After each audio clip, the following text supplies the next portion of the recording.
Minasang konnichiwa. Mulai hari ini saya Yusuf akan mengajarkan kalian semua materi tata bahasa yang ada di buku Minano Nihongo. Video ini dibuat agar kamu lebih mudah mengikuti pelatihan online di LPK Jogja Kenshu Center. Soredewa hajimemashou. Bab 1 ini kita akan belajar 6 materi utama yang ada di buku Minano Nihongo.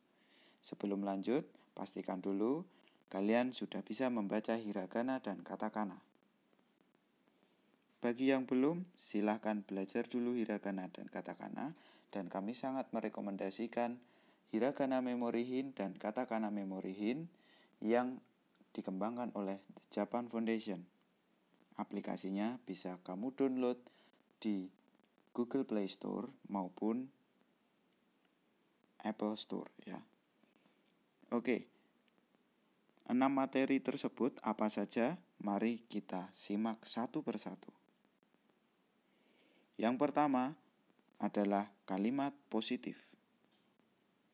Kalimat positif di sini ditandai dengan akhiran des, yang membuat kata benda kedua menjadi predikat. Kemudian rangkaiannya adalah kata benda 1, wa, kata benda 2, des. Kata benda 1 ditandai dengan wa supaya menjadi subjek. Artinya dalam bahasa Indonesia, kata benda 1 adalah kata benda 2. Supaya lebih paham, mari kita lihat contoh kalimatnya. Saya Bayu. Saya sebagai subjek, Bayu sebagai predikat. Maka bahasa Jepangnya watashi wa Bayu desu. Watashi, saya, wa di situ penanda bahwa watashi adalah subjek. Bayu adalah predikat, maka ditandai dengan des. Yang kedua, saya orang Indonesia. Watashi wa Indonesia jin desu. Yang ketiga, Eko seorang siswa. Eko sang wa gakusei desu. Jadi, pada materi pertama ini adalah bahwa subjek itu ditandai dengan partikel wa dan predikat, yaitu dari kata benda, itu ditambahin akhiran des. Jadi, polanya adalah kata benda 1, wa, kata benda 2, des. Kita ke materi kedua, yaitu kalimat negatif. Kalimat negatif dibuat dengan kata benda 1, wa, kata benda 2, ja arimaseng. Kata benda 1 masih sama, dia sebagai subjek. Kemudian ja arimaseng itu mengikuti kata benda 2 untuk menjadikan bukan ya, untuk membukankan kata benda kedua ya. Maksudnya seperti ini. Kata benda 1 bukan kata benda 2. Di contoh kalimat kita bisa lihat, saya bukan Bayu. Kalau di kalimat pertama tadi, maksud saya di materi pertama tadi, watashi wa Bayu desu, ya kan? Nah, di materi kedua ini, desnya diganti dengan ja arimaseng, maka kalimat tersebut akan menjadi negatif. Watashi wa Bayu ja arimaseng. Maka saya bukan Bayu. Yang kedua, saya bukan orang Indonesia. Watashi wa Indonesia jin ja arimaseng. Supaya negatif, maka diakhiri dengan ja arimaseng. Kalau watashi wa Indonesia jin desu, maka saya orang Indonesia. Tapi kalau desnya diganti ja arimaseng, maka saya bukan orang Indonesia. Yang ketiga, Yani bukan seorang siswa. Yani sang wa gakusei ja arimaseng. Jadi, materi kedua ini menjelaskan cara membuat kalimat negatif. Kalimat negatif dibuat dengan kata benda 1, wa, kata benda 2, ja arimaseng. Yang artinya adalah kata benda 1 bukan kata benda 2. kita lanjut ke materi ketiga. Materi ketiga itu kalimat tanya. Kalimat tanya dalam bahasa Jepang diakhiri dengan partikel ka atau akhiran ka gitu ya. Ada dua pertanyaan yang bisa kita buat dengan partikel ka. Yang pertama pertanyaan yes or no. Kalau bahasa Indonesianya ya pertanyaan ya atau tidak. Biasanya kita memakai apakah gitu ya kalau dalam bahasa Indonesia. Apakah titik-titik gitu ya. Oke, contohnya, apakah Mas Bayu orang Indonesia? Itu bahasa Jepangnya akan menjadi Bayu-san wa Indonesia jing desu ka? Ya, masih ingat materi pertama tadi? Kalimat positif akhirannya des, kalimat negatif akhirannya ja arimasen. Kemudian kalimat tanya itu diakhiri dengan desu ka. Ya, desu ka. Bayu-san wa Indonesia jing desu ka? Maka artinya Mas Bayu, apakah Mas Bayu orang Indonesia? Gitu. Kemudian jawabannya, apabila ya, maka ya orang Indonesia. Bahasa Jepangnya akan menjadi hai Indonesia jing desu. Ya, di situ des karena kalimat positif, karena ya, karena hai gitu ya. Kemudian jika tidak, maka nanti kalimatnya akan menjadi negatif. Tidak, dia bukan orang Indonesia. Maka kalimatnya akan menjadi seperti ini. Iye, Indonesia jing ja arimasen. Seperti itu. Oke. Kita lanjut ke materi berikutnya. Masih kalimat tanya, namun dengan kata tanya. Kalau tadi kalimat tanya yes or no, ya atau tidak. Kalau sekarang kalimat tanya yang menggunakan kata tanya. Siapakah orang itu? Nah, siapakah? Kalau Anda sudah belajar kotoba bab 1 di buku Minano Nihongo, maka siapa itu nanti akan ada dua, dare dan donata. Keduanya sama artinya, cuman kalau donata lebih sopan. Ya, di sini kita pakai donata untuk contoh ini. Ano kata wa donata desu ka? Seperti itu. Ano kata, orang itu gitu ya. Donata desu ka? Orang itu siapa atau siapakah orang itu? Seperti itu.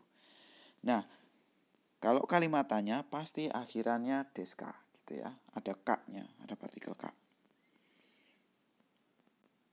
Kemudian apabila jawabannya kalimat positif ya, kalimatnya positif ya. Kalau jawabannya ya pasti positif seperti ini. Dia Pak Paino. Ano kata wa Paino-san desu. Ya, ini kalimat materi pertama tadi ya. Ano kata wa Paino-san desu. Itu kenapa ada dalam kurung? Ya, itu karena boleh diucapkan, boleh tidak. Jadi boleh langsung Paino-san desu gitu. Ano kata wa donata desu ka? Paino-san desu. Tuh. Jadi tidak perlu diulang juga boleh. Tapi kalau mau diulang ano kata wa Paino-san desu juga boleh. Oke, kita ke materi keempat. Materi keempat adalah partikel mo yang artinya juga. Di sini partikel mo itu fungsinya sama dengan partikel wa sebagai subjek, cuman dia mengandung arti juga. Contohnya seperti ini. Pada materi pertama tadi kita belajar kalimat positif dengan subjek wa ya, dengan partikel wa ya, ada subjeknya. Bu Sumi seorang pegawai. Sumi sang wa kaisaing desu. Ya kan? Maka apabila ada yang sama dengan Bu Sumi tadi, misalnya Pak Tono juga seorang pegawai, dia sama dengan Bu Sumi tadi ya. Maka kita bisa membuat kalimat bahasa Jepangnya seperti ini. Tono sang mo kaisaing desu. Jadi tinggal wa-nya diganti mo. Fungsinya sama, dia penanda subjek, cuman dia mengandung arti juga. Nah, biasanya partikel mo ini digunakan untuk kalimat kedua setelah ada yang sama dari kalimat yang sebelumnya.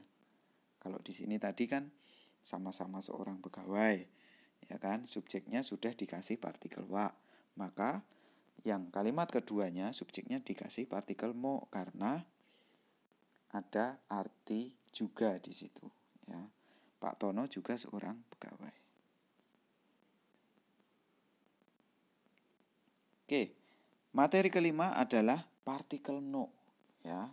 Fungsinya untuk menghubungkan dua kata benda. Caranya adalah dengan kata benda satu, no kata benda dua. Bu Yani pegawai Indofood. Yani sang wa Indofood no kaisaing desu. Ya, lihat yang kami merah-merahkan itu Indofood no kaisaing desu. Kalau bahasa Indonesia pegawai Indofood, maka bahasa Jepangnya harus dibalik. Maka caranya adalah kalau kita melihat nih contohnya pegawai Indofood, kita harus lihat Indofoodnya dulu karena kita harus membalik itu dulu. Indofood terus pegawai. Kemudian tengahnya dikasih partikel no. Yani sang wa Indofood no kaisaing desu gitu.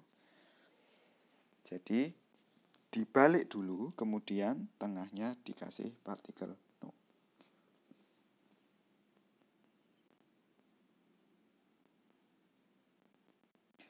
Materi keenam adalah sang. Sang ini adalah dipakai ketika menyebutkan nama orang lain. Dia diikuti nama orang lain ya. Jadi nama orang lain baru ditambahin sang. Misalnya ada Paino sang di sini, ada contohnya. Beliau Pak Paino. Ano katawa Paino sang des. Seperti itu. Ya.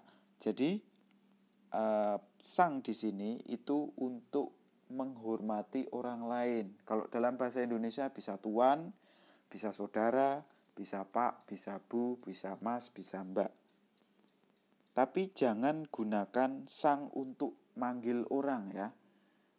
Pastikan namanya juga Anda sebutkan ya.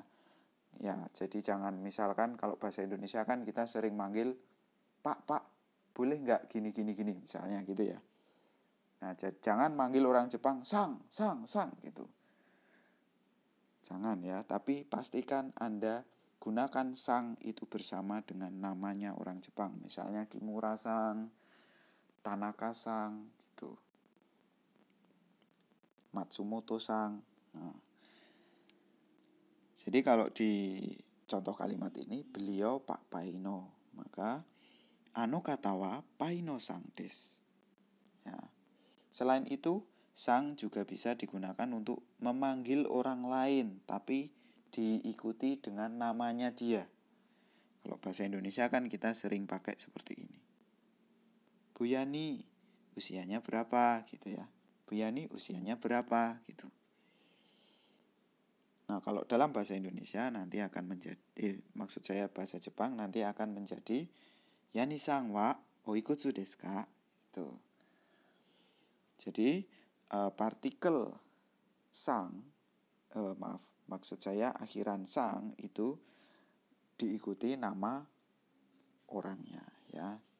Terus perlu diingat satu lagi bahwa partikel sang jangan digunakan untuk nama sendiri. Tidak boleh karena sang itu untuk menghormati orang lain. Oke. Keenam materi sudah kita pelajari bahwa yang pertama adalah kalimat positif, yang kedua kalimat negatif, yang ketiga kalimat tanya, yang keempat partikel mo, yang kelima adalah partikel no, yang keenam adalah akhiran sang. Nah, ada materi tambahan di sini yang akan kita pelajari adalah perkenalan diri. Perkenalan diri kenapa penting? Karena ini adalah awal di mana kita bisa ngobrol dengan orang lain. Ya, sebelum kita ngobrol tentunya kan memperkenalkan diri. Ya, urutannya adalah seperti ini. Ya, yang pertama harus mengucapkan hajime mashite. Ini adalah salam sapaan pertama ketika kita kenalan atau bertemu pertama kali dengan orang Jepang. Hajime mashite. Ya, kalau dalam bahasa Indonesia kira-kira maknanya adalah perkenalkan. watashi wa, kemudian nama Anda des. Saya siapa gitu ya. Ini contoh misalnya nama Anda Dono gitu ya. Watashi wa Dono des. Seperti itu. Kemudian boleh ditambahkan informasi-informasi yang ingin Anda sebutkan. Indonesia kara kimashita. Saya dari Indonesia. Ini sebutkan asal Anda. Kalau Anda misalnya dari Semarang, berarti Semarang kara kimashita gitu. Tapi kalau mau nyebutin negara juga bisa, Indonesia kara kimashita. Kenshu sei desu. Ya, saya seorang pemagang gitu ya. Dozo yoroshiku onegai shimasu. Gitu. Ini apa? Dozo yoroshiku onegai shimasu artinya adalah saya senang berkenalan dengan Anda. Jadi yang wajib diucapkan adalah pertama, hajimemashite, ketika Anda pertama kali bertemu. Yang kedua adalah nama Anda. Dan yang ketiga adalah yoroshiku onegai shimasu. Ya, ini boleh kalau terlalu panjang ya, boleh disingkat misalnya dozo yoroshiku atau yoroshiku onegai shimasu. Tapi lebih baik kalau lengkap dozo yoroshiku onegai shimasu. Seperti itu. Nah, untuk yang abu-abu ini seperti informasi tambahan dari Indonesia, dari misalnya usianya berapa, boleh ditambahin, cuman karena bab 1 kita belum belajar banyak pola kalimat, maka intinya yang wajib adalah kalian bisa mengucapkan salam perkenalan, yang kedua menyebutkan nama, yang ketiga mengucapkan akhiran ketika berkenalan. Dan kalau ketika bertemu secara informal, justru informasi tidak perlu banyak-banyak. Ya, yang penting Anda salam, kemudian Anda menyebutkan nama. Tidak perlu informasi yang terlalu banyak. Tapi lain cerita kalau misalnya kalian sedang melaksanakan interview, wawancara kerja, Anda memperkenalkan diri, maka harus lengkap informasinya. Ya, mungkin ditambahin hobinya apa, tanggal lahirnya berapa, dan sebagainya. Tapi kalau Anda bertemu dengan orang Jepang dalam situasi informal atau dalam situasi akrab, Anda cukup menyebutkan salam, nama Anda, kemudian yoroshiku onegai shimasu. Oke, seperti itu materi pada bab 1 ini. Apabila ada pertanyaan, silahkan bisa tulis di kolom komentar atau bisa langsung menghubungi senseinya masing-masing.